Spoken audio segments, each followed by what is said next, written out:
Nous sommes préoccupés par l'absence de nouveaux investissements.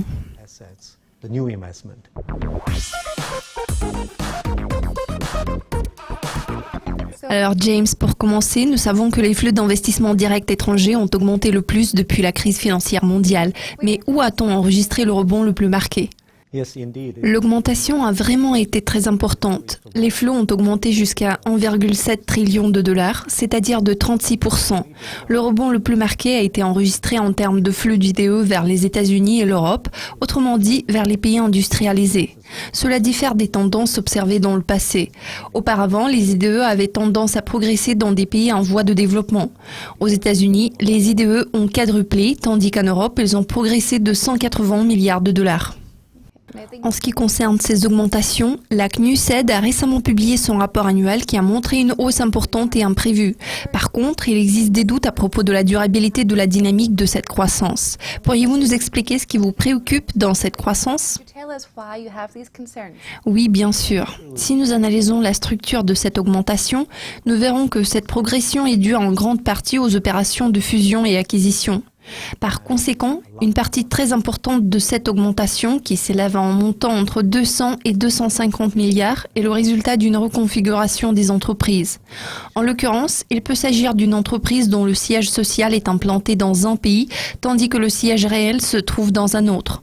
Par conséquent, en cas de transfert du siège social d'une telle entreprise, les actifs détenus par cette société dans le pays du siège réel deviennent automatiquement un investissement étranger.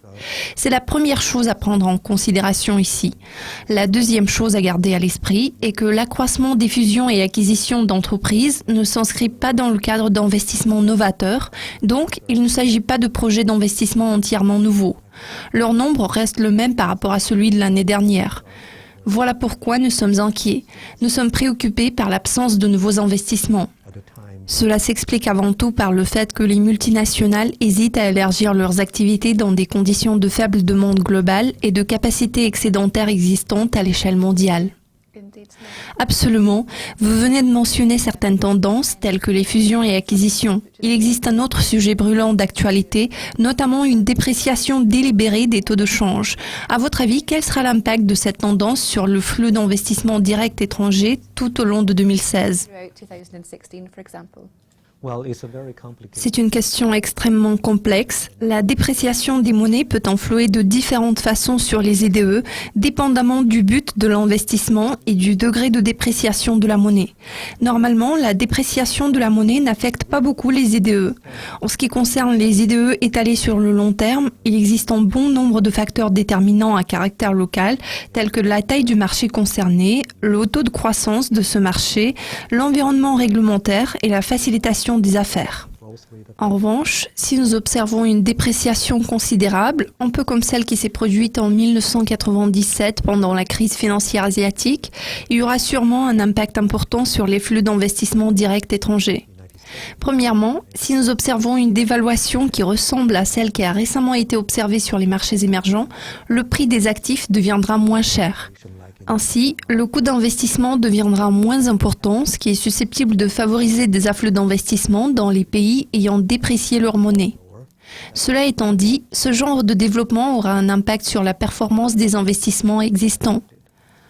Le degré d'impact va varier en fonction du marché qui est visé par telle ou telle entreprise. Alors si une société produit des biens et des services destinés au marché intérieur de son pays ou bien au marché du pays hôte, elle devra remettre ses bénéfices, à la suite de quoi il y aura une réduction des recettes libellées en devises du pays d'origine de cette société. Par contre, si une entreprise est orientée vers une plus grande efficacité en termes d'investissement direct étranger, c'est-à-dire si elle produit des biens et des services destinés à l'exportation, elle a un prix plus compétitif à l'export. Donc ce phénomène peut affecter l'activité des multinationales de différentes manières. En outre, il se trouve des multinationales exerçant leur activité sur les marchés émergents en investissant à l'étranger.